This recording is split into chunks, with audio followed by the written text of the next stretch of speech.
Assalamualaikum warahmatullahi wabarakatuh. Selamat berjumpa lagi. Pada kesempatan kali ini kita akan membahas tentang signal and slot di PyKit.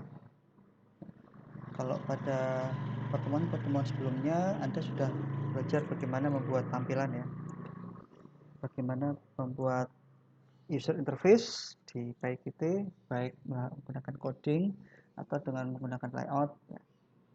Tidak menggunakan Qt Designer ya. Kalau Qt Designer mungkin akan lebih mudah. Baik, oke, kita lanjut ke slide. Apa itu signal and slot gitu ya. Nah, pada aplikasi konsul Python, aplikasi yang tidak GUI ya, maka alur program itu akan berjalan secara berurutan, sequential order dari atas ke bawah. Namun, pada aplikasi yang berbasis GUI, maka aplikasi itu akan berjalan berdasarkan event yang terjadi.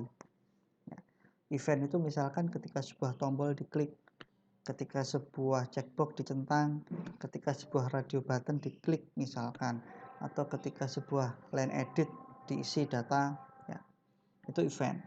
Nah, sebuah fungsi atau metode akan dijalankan sebagai respon terhadap aksi atau event yang dilakukan oleh user terhadap widget tertentu. Ya, contohnya tadi. Nah, setiap widget di PyKit didesain untuk memunculkan signal atau sinyal gitu ya, sebagai respon dari sebuah event. Ya, jadi kalau ada event klik, dia muncul signal. Ada signal nih, tombolnya diklik misalkan seperti itu. Istilahnya signal gitu ya. Nah, signal ini dapat dihubungkan dengan slot. Ya, slot adalah fungsi yang dapat dipanggil di Python. Fungsi yang sudah kita siapkan, fungsinya apa? Melakukan sesuatu. Ya, misalkan kalau tombolnya diklik, labelnya berubah menjadi merah, misalkan seperti itu. Maka ada program di mana programnya nanti akan memberikan set style sheet ke label yang ditunjuk tadi itu supaya labelnya berubah menjadi merah, misalkan seperti itu. Nah, di PyKit kita harus menghubungkan ini. Begitu ada event, ada signal, signalnya terhubung dengan slot gitu ya. Slotnya itu nanti yang akan menjalankan program yang sudah kita siapkan. Nah, ini kita harus menghubungkan antara signal dan slot sehingga nanti programnya bisa berjalan sesuai dengan yang kita inginkan. Nah, dapat ditentukan dengan dua cara ya, dua cara. Pertama kita pakai nama widgetnya .signal.connect, kemudian nama fungsi yang kita panggil, ya. Atau dalam contoh ini nama widgetnya button, kemudian signalnya klik, kemudian dia connect ke fungsi mana yang dipanggil. Ya, oke. Saya akan masuk langsung ke coding ya. Baik. Contoh, di sini saya punya program di Visual Studio. Oke. Di sini saya mendeklarasikan variabel global ya. Aplikasi win untuk formnya, kemudian LB1 ini untuk labelnya. Ya. Kenapa ini saya deklarasikan dalam variabel global? Karena nanti dia banyak prosedur ya, prosedurnya lebih dari satu ya. Di mana prosedur ini nanti harus mengakses objek widget yang didefinisikan di prosedur yang lain, sehingga widgetnya ini harus saya deklarasikan secara global. Ya. Oke, saya punya metode window untuk membuat tampilannya ya. Di sini ada B1 saya posisikan secara manual. Kemudian B1 ini kalau diklik ya, kalau diklik dia akan begitu diklik dia connect ke satu fungsi namanya apa? B1 klik. Begitu dia diklik dia akan memanggil ke fungsi yang namanya, nah di sini saya siapkan B1 klik. Ya. Di mana dalam fungsi ini yang dilakukan adalah dia merubah set text dari widget LB1. Apa LB1? Oh, ada di atas nih LB1. LB1 itu adalah label. Label. Nah, kebetulan LB1 saya posisikan di sini nih. Di baris 21 ini LB1 set text-nya saya kasih strip-strip nggak ada, kemudian posisinya saya move posisi 50,4. 80. Posisinya saya letakkan di situ. Ya, saya kembali ke sini. Jadi di sini saya tadi ya B1 tadi, B1 begitu diklik dia memanggil metode B1 klik. Ya. Di mana di dalam B1 klik yang dilakukan dan ini. Begitu juga B2. Ya, B2 saya buat juga button begitu ya, Q push button ya, ditempelkan di windownya itu, set text-nya ini, kemudian B2 move 50,50. Ya, sudah ya. Nah, saya nggak tahu ini tampil atau enggak.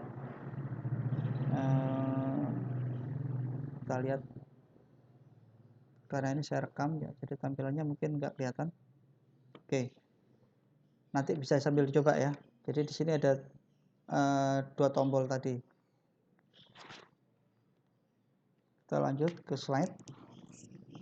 Oke, jadi tadi sudah saya tunjukkan B1 klik itu akan memanggil B1 klik, kemudian B2 klik connect memanggil B2 clicket, itu akan membaca metode yang di bawah.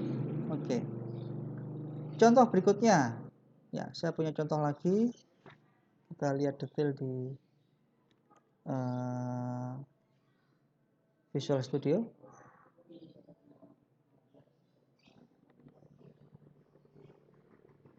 Oke. Di sini saya deklarasikan variabel global lb1, in1 dan in2. In1 ini line edit, in2 itu line edit juga, line edit ya. Yang lb1 ini label ya. Oke. Kemudian saya deklarasikan tampilannya di metode window. Saya pakai form layout gitu ya. Kemudian di sini ada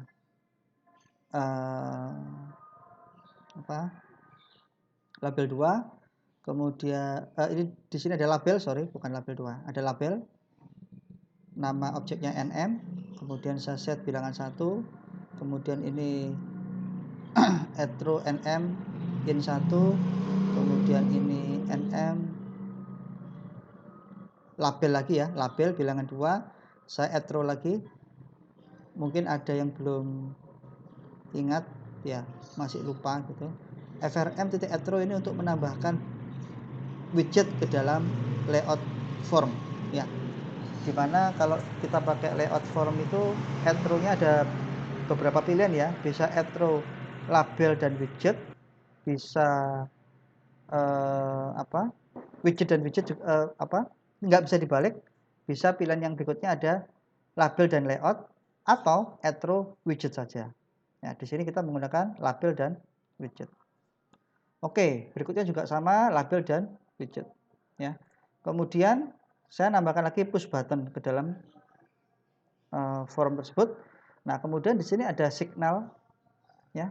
Jadi kalau button satu klik connect, terkoneksi ke metode yang namanya hitung. Nah, hitungnya saya siapkan di bawah. Ya, saya siapkan di bawah.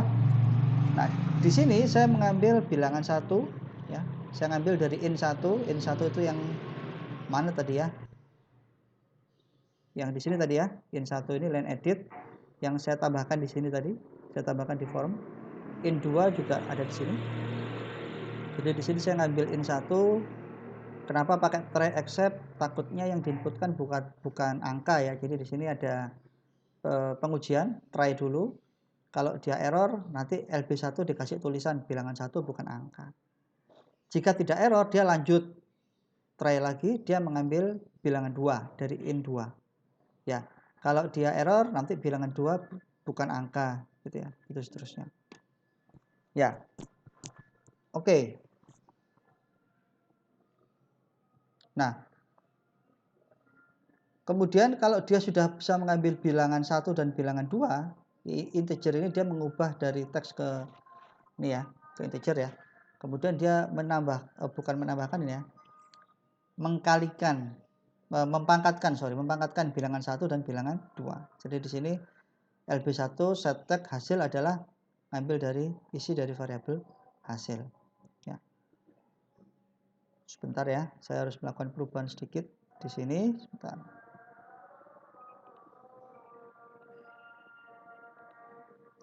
Ini saya jalankan. Oke, mungkin tampilannya belum muncul ya. Ini saya ubah dulu sebentar. Oke, Anda bisa lihat ya. Mudah-mudahan bisa dilihat nih. Oke. Nah, jadi contoh misalkan kalau saya inputkan A, B, dan C, D. Nah, dia error nih, kalau bilangan 1 bukan angka. Kalau saya inputkan 3, bilangan satunya sudah angka, tapi bilangan 2-nya bukan angka. Ya, kalau saya inputkan 4, baru dia mau. Hasilnya adalah 81. Ini tadi 3 pangkat 4. Ya. 2 pangkat 2, 4. 2 pangkat 3, 8, dan seterusnya. Oke ya. Oke, saya kembalikan dulu ke coding. Oke. Nah, itu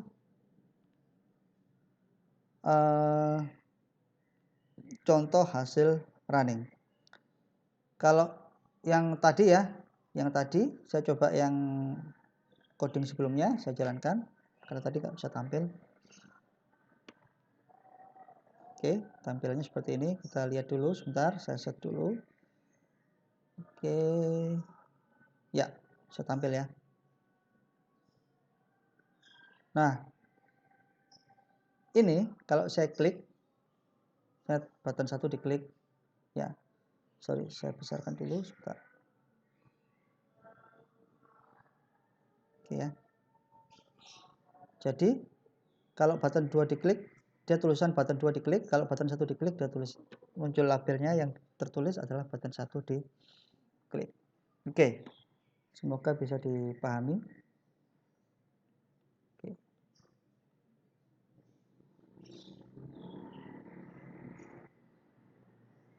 Baik, kita lanjutkan dulu. Nah,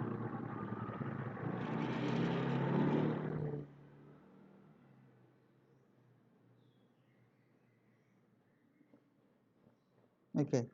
Dari contoh sederhana tadi, tugas buat Anda, saya minta Anda membuat GUI ya untuk menghitung rumus-rumus dasar matematika. Ya. Anda bisa ambil referensi di internet ya. Di situ ada kumpulan rumus matematika lengkap dengan keterangannya, itu bisa Anda ambil. Coba Anda buatkan tampilannya, kemudian proses perhitungannya. Ya. Oke, saya kira itu untuk materi kali ini. Jika ada pertanyaan silahkan disampaikan. Saya akhiri. Terima kasih. Selamat belajar. Semoga lancar. Terima kasih. Assalamualaikum warahmatullahi wabarakatuh.